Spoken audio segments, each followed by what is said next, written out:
यदि हमारी रक्त की पीएच वैल्यू कम हो जाती है, एसिडिक रक्त हो जाता है, तो तब कई प्रकार के रोग हो जाते हैं शरीर में।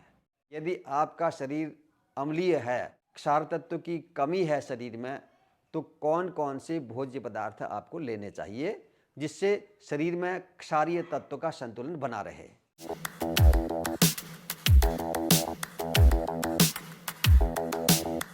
किसी भी प्रकार के सुख का आनंद लेने के लिए शरीर का स्वस्थ होना बहुत आवश्यक है। यदि शरीर रोगी है, मन बीमार है, उदास है, तो सुख का आनंद हम नहीं ले सकते।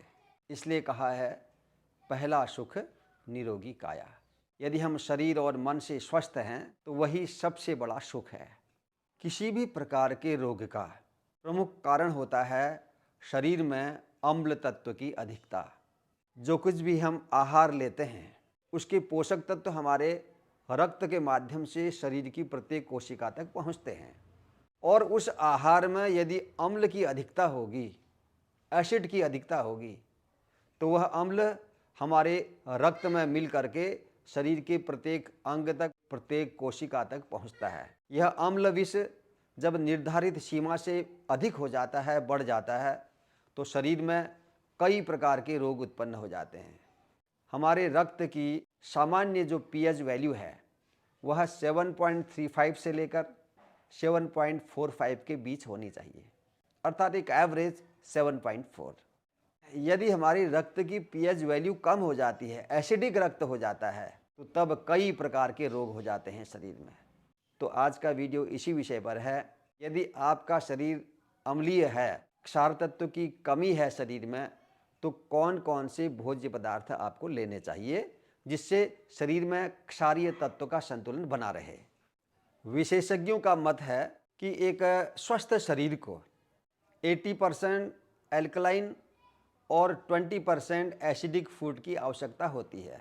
लेकिन एक सामान्य व्यक्ति वो इस क्रम को उल्टा कर देता है, एसिडिक पदार्थों को अधिक ले लेता है और क्षारीय पदार्थों को कम लेता है, तो परिणाम स्वरूप एसिड रूपी जहर पूरे शरीर में फैल जाता है।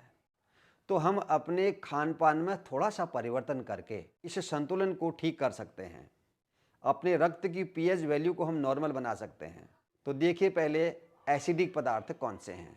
सभी प्रकार के तेल, घी, डेयरी पदार्थ, दूध, पनीर, मावा, घी आदि। जो लोग अपने घर में गाय पालते हैं और उस गाय का शुद्ध धारोष्ण दूध लेते हैं, धारोष्ण दूध का मतलब है दूध को उसी रूप में हम ग्रहण करते हैं जिस रूप में गाय का बछड़ा उसके दूध को ग्रहण करता है, तब उसको बोलते हैं धारोष्ण दूध।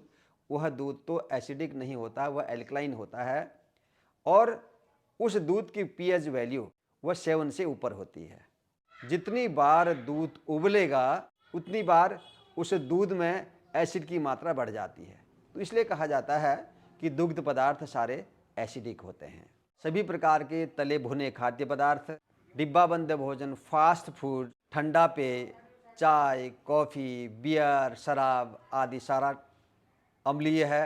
सोडा, तंबाकू, इसके अतिरिक्त मांस, मछली, अंडा और उच्च सोडियम युक्त खाद्य पदार्थ, अचार, मुरब्बा, सॉस आदि, चीनी, सफ़ेद चावल, मैदा, नमक, ये सारी चीज़ें बहुत एसिडिक हैं। सभी प्रकार की मिठाइयाँ, चॉकलेट आदि, और बिना छिलके की दालें, बिना छिलके के अनाज, तो यह सारे हैं एसिडिक पदार्थ। अब हम जानते हैं कि एल्कलाइन फूड कौन से हैं, क्षारीय पदार्थ कौन से हैं। हमारे शरीर में क्षारीय तत्वों की कमी हो तो हमने कौन से भोज्य पदार्थ अधिकतर मात्रा में लेने चाहिए जिनमें क्षार तत्व की अधिकता होती है, जो अल्कलाइन होते हैं। उनकी लिस्ट मैं आपके सामने पढ़ करके सुना रहा हूँ। सभी प्रकार के हरे पत्ते वाली सब्जियाँ जिनमें पालक प्रमुख होता है, बहुत क्षारीय होता है। ताज़े फल और विशेष रूप से ताज़े खट्टे फल, नींबू, संतरा, अनानास आदि। अब यहाँ पर मुझसे एक प्रश्न पूछा था पिछली बार किसी ने कि नींबू तो एसिडिक होता है, नींबू की पीएच वैल्यू तो 2.5-3 के आसपास होती है, तो यह क्षारीय कैसे हो गया। वास्तव में सही है, नींबू की आप पीएच वैल्यू देखेंगे तो 2.4 2.5 के आसपास आएगी। लेकिन जब शरीर में नींबू का रस पहुंचता है, जब पाचन की प्रक्रिया चलती है, कम मात्रा में जब हम नींबू का रस लेते हैं तो वह शरीर में पूर्ण रूप से क्षारीय प्रभाव डालता है। शरीर में जब पाचन प्रक्रिया होती है तो उसमें वह एल्कलाइन फूड के रूप में जाना जाता है, उसको हम एसिडिक फूड में नहीं रखेंगे। तो यहाँ पर हम एक बात और समझ लेते हैं कि जो एल्कलाइन फूड्स होते हैं, क्षारीय खाद्य पदार्थ, उनमें 3 प्रकार के एसिड होते हैं, tartaric acid, citric acid, malic acid. ये तीनों प्रकार के एसिड यह क्षारीय पदार्थ हैं। इसके बाद सभी प्रकार की ताज़ा सब्जियां, सलाद। तो विशेष रूप से अधिक जो क्षारीय तत्व जिनमें होता है ब्रोकली, फूल गोभी, शिमला मिर्च आदि, वैसे सारी सब्जियां वह एल्कलाइन होती हैं, क्षारीय होती हैं। मेवे और बीज, बादाम, चिया सीड्स, अलसी, पम्पकिन सीड्स, ये सभी प्रकार के सीड्स ये सारे एल्कलाइन हैं, क्षारीय हैं।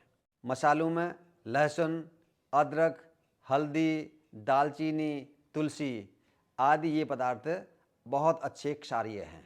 शहद, गुड़, नारियल, गन्ना बहुत अधिक क्षारीय है। छिक्कल सहित अनाज और दालें ना ही अधिक क्षारीय ना ही अधिक अम्लीय। और यदि यही अनाज और दालें उनको हम अंकुरित कर लेते हैं, स्प्राउट बना लेते हैं, तो वह बहुत अच्छे क्षारीय गुण उनमें पाए जाते हैं।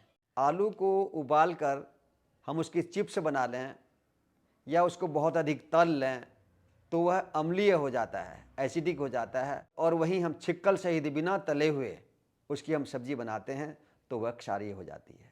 जो शुद्ध एल्कलाइन वाटर होता है उसकी पीएच वैल्यू तो 8 से 9 के बीच होती है। और वैसे भी सामान्यतया जो साफ पानी पिया जाता है उसकी पीएच वैल्यू भी 7 के आसपास होती है, अर्थात वह भी क्षारीय होता है। शरीर में यदि हमारे क्षार तत्व की कमी हो गई है तो उसको बढ़ाने के लिए ये जो एल्कलाइन खाद्य पदार्थों की लिस्ट अभी बताई है, इनका अधिक सेवन करना चाहिए और एसिडिक खाद्य पदार्थों का सेवन बंद कर देना चाहिए कुछ समय के लिए, जब तक शरीर से विषैले पदार्थ निकल न जाएं। और पर्याप्त मात्रा में कम से कम प्रतिदिन 3-3.5 लीटर पानी अवश्य पीना चाहिए। पर्याप्त मात्रा में जल के सेवन से शरीर से अम्ल रूपी जो विष है वह तेजी से बाहर निकलता है। तो दोस्तों, शरीर में एसिडिक और एल्कलाइन का संतुलन स्थापित करना बहुत ज़रूरी है और उसके लिए आपने जाना कौन कौन से खाद्य पदार्थों का हमने चयन करना चाहिए। आज के वीडियो में इतना ही। तो आने वाले वीडियो में मैं आपको बताऊंगा कि शरीर से कैसे हम विषैले पदार्थों को बाहर निकालें। आज का वीडियो ही समाप्त करते हैं, फिर से मिलते हैं और एक महत्वपूर्ण वीडियो के साथ। तब तक के लिए आप सब लोग स्वस्थ रहें, प्रसन्न रहें, सबका मंगल हो। जय हिंद।